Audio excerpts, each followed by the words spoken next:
बिहार में जहरीली शराब से मौत को लेकर के पटना से लेकर दिल्ली तक सवाल और बवाल है। हमारे साथ इस वक्त एलजेपी आर के अध्यक्ष और सांसद चिराग पासवान जी इस वक्त मौजूद हैं। चिराग जी, आपने आज कहा कि सीबीआई से इस पूरे मामले की जांच होनी चाहिए और राष्ट्रपति शासन लगना चाहिए बिहार में। भाई बिल्कुल, क्योंकि इसके अलावा कोई विकल्प बचा नहीं है। बिहार में हकीकत है कि हर व्यक्ति जानता है कि कितने खुलेआम बिहार में शराबबंदी कानून की धज्जियां उड़ाई जा रही हैं, कितने खुलेआम वहाँ पे शराब की बिक्री हो रही है और प्रशासन के संरक्षण में ये गोरख धंधा बिहार में चल रहा है।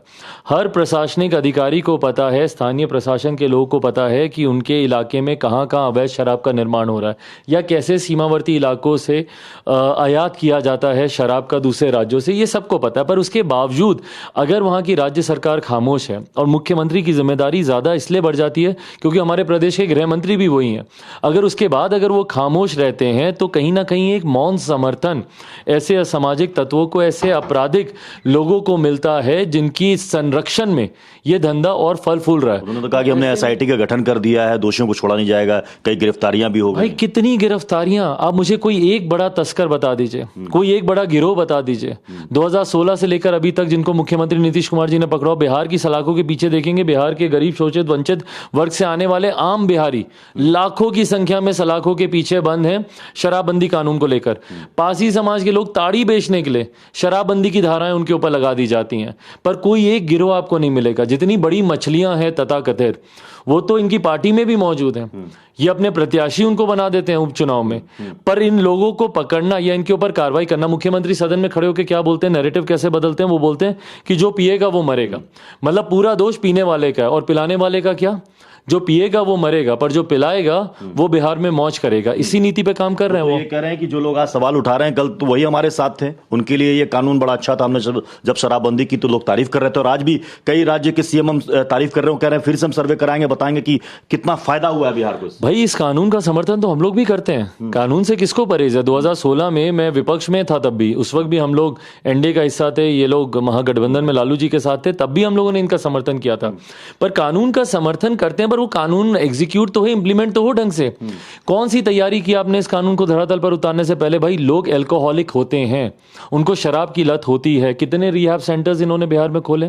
आज की भी तारीख में मुझे बता देना, जो मुख्यमंत्री खुद अपने कैटरैक्ट के ऑपरेशन के लिए दिल्ली आते हो, वो मुझे बताएं कि बिहार में कितने रिहैब सेंटर्स हैं। आज अगर किसी को शराब की लत छुड़ानी हो तो बिहार में कौन से सेंटर में जाएगा, कैसे करेगा? तो बिना तैयारी के इस कानून को इन्होंने धरातल पर उतारा। सशक्त करने के लिए बार बार हम लोग कहते रहे कि भैया सर्वदलीय बैठक बुलाइए, हर कोई अपने सुझाव देगा, आपकी हम लोग मदद करेंगे।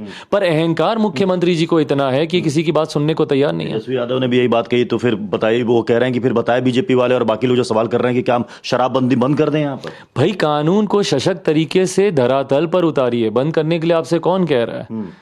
कौन कह रहा है? कम से कम मैं तो नहीं कह रहा, बाकी दलों की मैं जिम्मेदारी नहीं लेता, मैं नहीं कह रहा। और मैं मानता हूं कि भाई बिहार में कंटिन्यू होना चाहिए, क्योंकि बिहार जैसा राज्य जहां पे लिटरेसी रेट इतना लो है, वहां पे नहीं लोगों को जानकारी है कि ऐसे पदार्थों के सेवन के फायदे नुकसान क्या हैं। तो जब तक जागरूकता नहीं होती, कितनी ड्राइव्स मुख्यमंत्री ने चलाई इसकी जागरूकता को लेकर, कितने कैंपेन्स इन्होंने बिहार में शुरू किए। भाई लोगों के ऊपर दबाव डालकर एक कानून को का इंप्लीमेंट करना और लोगों को जागरूक कर इंप्लीमेंट करना, दोनों में फर्क है। दूसरे वाले केस में सहजता ज्यादा है अगर आप लोगों को जागरूक करेंगे। पिछले 6 साल में मुख्यमंत्री बता दें 2016 से 22 तक कितने इन्होंने ऐसे कैंपेन चलाए। कानून का हम लोग भी समर्थन कर रहे हैं और ये होना चाहिए, पर इसको एग्जीक्यूट करने के तरीके मुख्यमंत्री। एसआईटी पर भरोसा नहीं, सीबीआई से जांच हो। आप कह रहे हैं हत्या है मुख्यमंत्री के खिलाफ भी, आप कह रहे हैं एसआईटी। भाई जिन लोगों ने के ऊपर कार्रवाई होनी है वही लोग तो जांच करेंगे।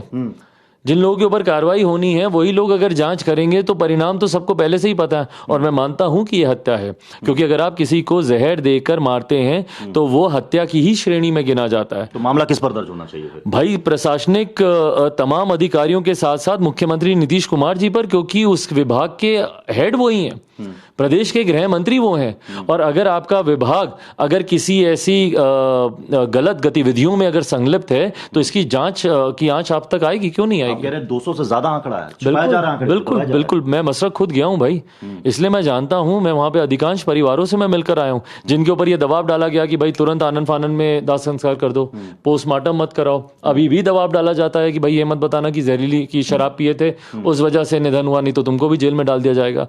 तो ये आंकड़ा मैं पूरे दावे के साथ कहता हूं, चुनौती देता हूं कि भाई खारिज करे इस दावे को कोई सामने से आकर।